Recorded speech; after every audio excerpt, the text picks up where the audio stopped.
Nós estamos de volta com o programa Não É Bem Assim, hoje falando sobre o Dia dos Jovens, comemorado em 13 de abril.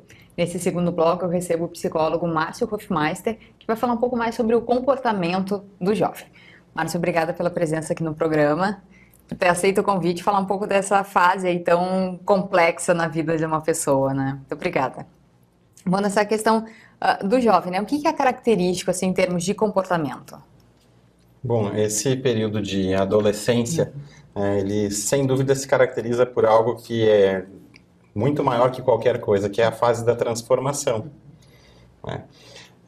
E a partir daí, muitas outras coisas acabam por surgir, né? Certezas, dúvidas, enfim, tudo vem a partir das transformações, né? A gente sai daquela fase de criança e dá um salto direto para uma fase de adulto, né? Isso é uma coisa que gera uma certa confusão, gera insegurança, gera incerteza, né? Mas também gera o outro lado, né? Que é a possibilidade das construções, né? A possibilidade do fortalecimento, a possibilidade de construir-se como pessoa. Então, eu creio que, do meu ponto de vista, né, da parte psicológica, o que mais se destaca é a fase de transformação. E essa questão das incertezas, assim, isso é comum, né? É bem característico, como tu mesmo falaste agora para nós. Mas isso realmente, quando passa, tem algum momento que pode deixar de ser uma característica e ser um problema nessa fase de transformação, de afirmação de identidade, assim? Sem dúvidas, né? É bom que se faça um resgate. A nossa sociedade, do jeito que ela vive, né, e do jeito que ela foi construída. A gente percebe que há bom tempo atrás na história, nós tínhamos os ritos de passagem, né?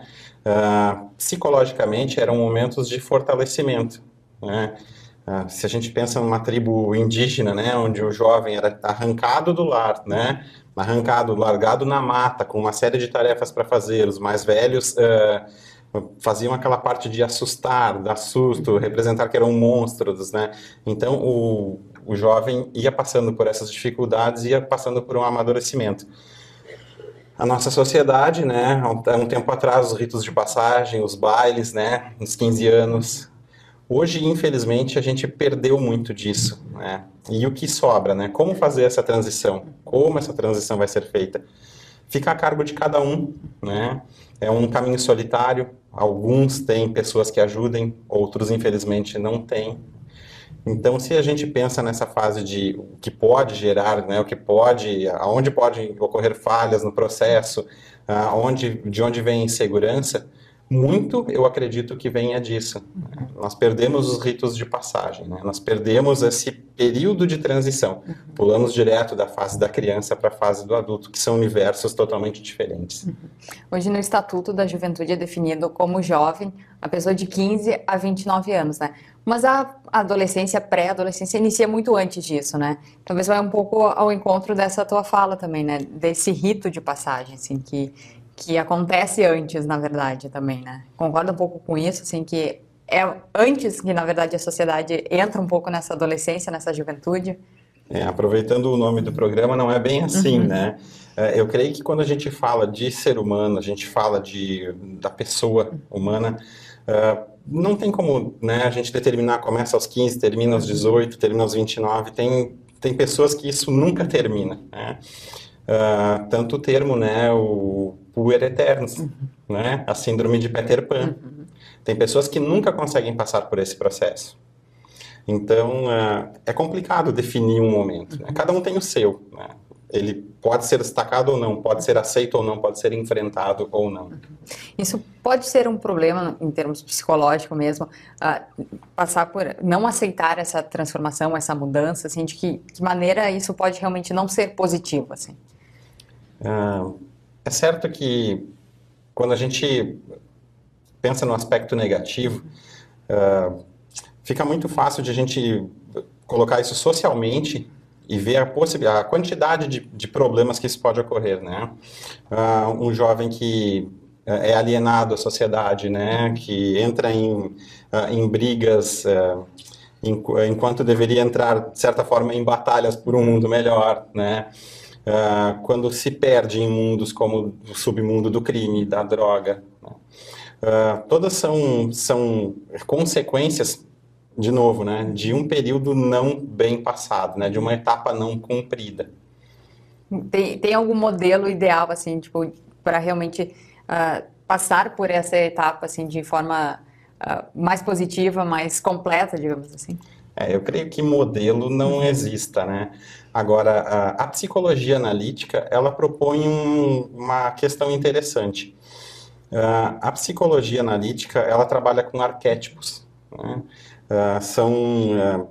São figuras, né, pré-montadas no nosso inconsciente, né, que nós trazemos isso de gerações, ou mesmo da sociedade, o inconsciente, né, o inconsciente coletivo, como, por exemplo, o arquétipo da mãe. Todos sabem o que é uma mãe, todos sabem o que uma mãe representa, né?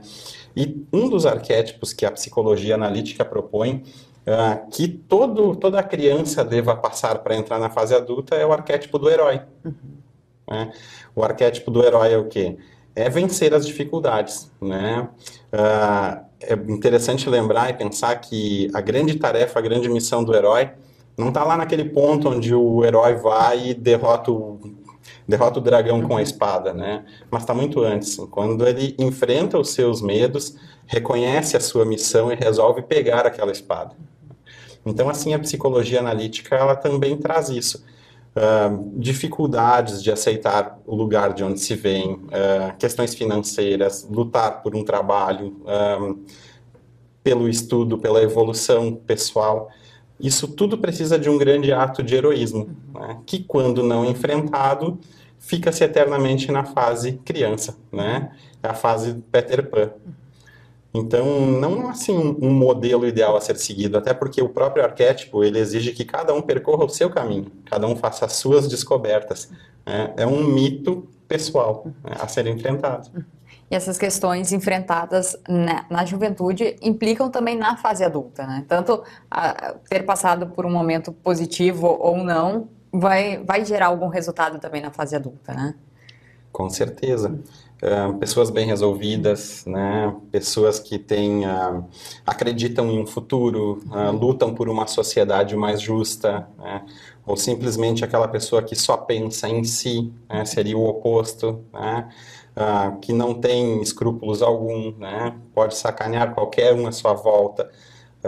Essas são as diferenças, né? São os caminhos diferentes a serem tomados, né? Não que a pessoa seja um ou outro, nós carregamos um pouco de cada uma dessas coisas, né?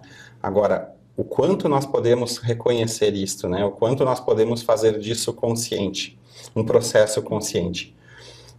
Não tão recente, mas ainda vivo muito possivelmente na memória de todos, aquela cena do jogo do Grêmio e do Santos, né? Onde teve aquela torcedora que, enfim, acabou tendo toda aquela repercussão.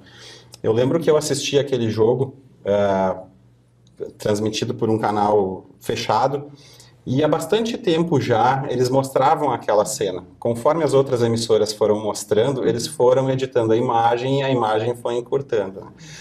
No início da transmissão, mais para o início, teve uma questão interessante, que onde uma pessoa, a gente percebia que ela estava olhando para a câmera, ela olhava diretamente para a câmera, e ela fez um ar de espanto, como se, né, percebesse que estivesse sendo olhada, né? E nisso ela dá um cutucão na pessoa que estava do lado, cochicha, e o pessoal começa a se espalhar, o pessoal começa a sair, né? E fica aquele pequeno grupo ali que fica até o final, e claro, a menina que não para. Isso a gente pode, de uma certa forma, comparar com uma cena consciente e uma inconsciente, né?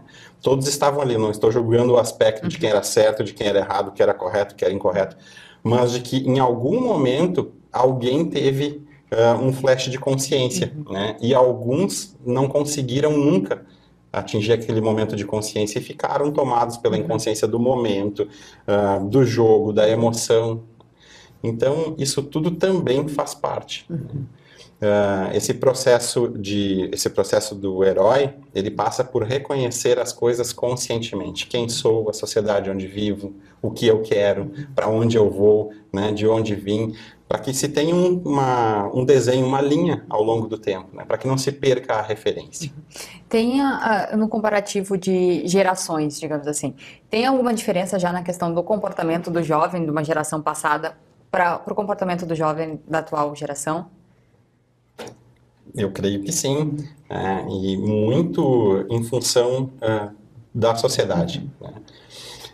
Eu procuro entender que somos, de certa forma, nós somos alicerçados em três pilares, né? Nós somos bio, psico e sociais, né?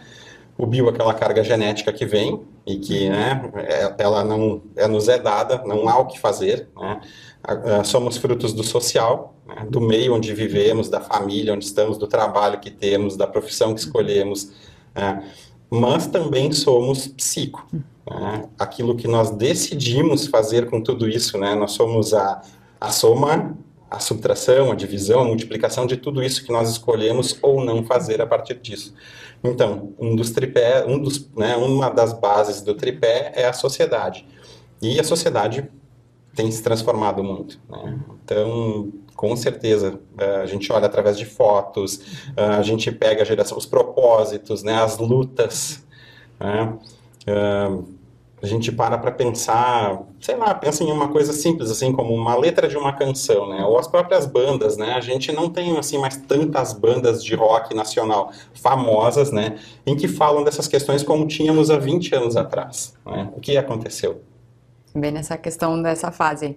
Bom, Marcelo, nosso tempo também está encerrando, mas para finalizar mesmo sendo uma fase assim, de muitas dúvidas, de transformação, de afirmação de identidade e personalidade, é uma fase importante mesmo de autoconhecimento até. Concorda com esse fechamento, hein? Sim, eu acredito que seja essa a palavra, né? Consciência. Consciência de quem somos, o que estamos fazendo, o que desejamos fazer, o que queremos nos tornar, né? O tipo de causas às quais nós nos dedicamos, as causas que nós abraçamos, né? Passa sem dúvida pelo mito do herói, né? A gente precisa superar os medos, as incertezas nossas, não do nosso redor. Perfeito. Então, Marcos, muito obrigada pela tua presença aqui no programa. Ter vindo falar desse comportamento aí. Obrigada. O programa não é bem assim de hoje, então fica por aqui. A gente se vê na próxima terça-feira.